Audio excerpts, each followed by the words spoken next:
पिता अपने बच्चों को अनुशासन में लाने के लिए डांटता ज़रूर है, लेकिन पिता एक ऐसा इंसान है जो चाहता है कि मेरे बच्चे मुझसे ज़्यादा कामयाब हो।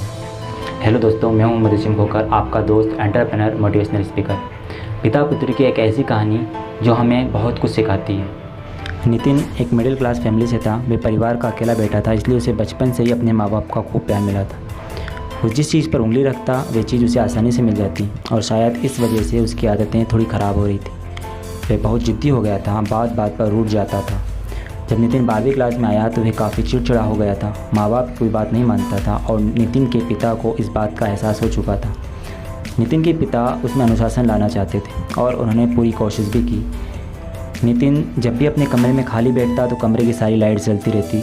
नितिन के पिता हमेशा उसे टोक देते कि अगर कमरे में बैठे हो तो सिर्फ वही लाइट इस्तेमाल करो जिसकी ज़रूरत है। सुबह ब्रश करते वक्त नितिन नल खुला छोड़ देता था, जो कि नितिन के पिता को बिल्कुल अच्छा नहीं लगता। नितिन के पिता ने उसे बहुत समझाया, ब्रश करते वक्त नल खुला मत छोड़ा करो, इससे बहुत सारा पानी व्यर्थ होता है। लेकिन नितिन तो जैसे अपने पिता की इस डांट को उल्टा ही लेने लगा। अब नितिन के पिता ने उसे अनुशासन में लाने का फैसला कर लिया था। वह नितिन को हर कई बार टोकते कि अपने जूते सही जगह रखा करो, लाइट्स का इस्तेमाल ना करने पर बंद कर दिया करो, सुबह उठने के बाद बिस्तर खुद बनाया करो, कूड़ा कूड़ेदान में डाला करो आदि। धीरे धीरे नितिन को भी आदत पड़ गई और वह काफ़ी हद तक अनुशासन में रहने लगा। लेकिन मन ही मन वह अपने पिता की इस टोकने की आदत को सह नहीं पा रहा था। उसे लगता था कि उसके पिता जानबूझकर उसे सब करवाते हैं और वह उनसे नफरत करने लगा। कुछ समय बाद नितिन आगे की पढ़ाई के लिए विदेश चला गया और विदेश में पिता की डांट फटकार के बिना काफ़ी खुश रहने लगा था। नितिन ने अपनी पढ़ाई ख़त्म की और विदेश में ही नौकरी ढूंढने लगा, लेकिन उसे कहीं नौकरी नहीं मिली।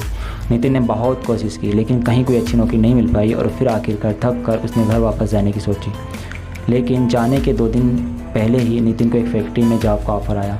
हालांकि नितिन काफ़ी मायूस हो चुका था, लेकिन फिर भी उसने फैक्ट्री में इंटरव्यू देने का फ़ैसला किया। जब नितिन फैक्ट्री में इंटरव्यू देने गया तो वहाँ बैठे एक व्यक्ति ने नितिन को इंतज़ार करने का कहा, क्योंकि फैक्ट्री के मालिक किसी काम से बाहर गए थे। नितिन ने बैठने के बजाय फैक्ट्री में लगी मशीनें देखना शुरू कर दी और सोचने लगा, अगर यहाँ नौकरी मिल जाए तो बहुत अच्छा होगा। नितिन ने देखा फैक्ट्री के एक कमरे में कई लाइट्स बिना वजह से जल रही हैं। उसने सबसे पहले वो सारी लाइट्स बंद कर दी। फिर देखा कि एक नल खुला पड़ा था, उसमें से पानी बह रहा था। नितिन ने नल भी बंद किया। दूसरे कमरे में गया तो देखा कि कागज़ के कई टुकड़े ज़मीन पर गिरे हुए थे। नितिन ने वो सारे कागज़ के टुकड़े डस्टबिन में डाल दिए। फैक्ट्री के मालिक, जो कि अब ऑफिस में आ चुके थे, ये सब एक सीसीटीवी कैमरे से देख रहे थे। फैक्ट्री के मालिक ने जब नितिन को ये सब करते देखा तो उसे अपने पास बुलाया और कहा, इस नौकरी के लिए 20 और लोगों का आवेदन आया था, लेकिन मैंने तुम्हें सेलेक्ट कर लिया है, क्योंकि जब मैंने तुम्हें मेरी फैक्ट्री की लाइट्स बंद करते देखा, नल बंद करते देखा और कूड़े को डस्टबिन में डालते देखा तो मैं समझ गया कि तुम बहुत अनुशासित लड़की हो। तुमने मेरी फैक्ट्री में बिना किसी वजह ही काम किया है और ऐसा बहुत कम देखने को मिलता है। तुम्हारी नौकरी पक्की, तुम कल से फैक्ट्री आ जाओ। ये सुनकर नितिन को अपने पिता की याद आ गई और उसे समझ आ गया कि पिताजी जब मुझे इन सब चीज़ों के लिए टोकते थे तो वे सिर्फ मुझ में अनुशासन की प्रवृत्ति लाने के लिए ऐसा करते थे।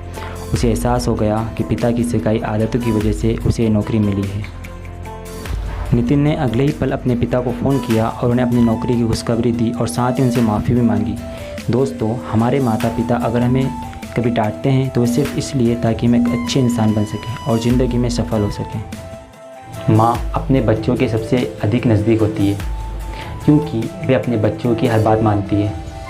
वे उन पर हाथ नहीं उठा सकती, लेकिन एक बाप को सख्त रवैया अपनाना पड़ता है ताकि वे अपने बच्चों को दुनियादारी और ज़िंदगी की असल सच्चाई से रूबरू करवा सकें। ऐसे में कई बार बाप को अपने बच्चों के साथ सख्ती से पेश आना पड़ता है, लेकिन बच्चों को भी इस बात का बुरा नहीं मानना चाहिए, क्योंकि हर बाप अपने बच्चे का भला ही चाहता है। अगर वो आज आपको डांटते हैं तो वो सिर्फ इसलिए ताकि आप अपनी ज़िंदगी में अच्छी आदतों को अपना सकें, ताकि भविष्य में आपको कोई तकलीफ़ ना हो।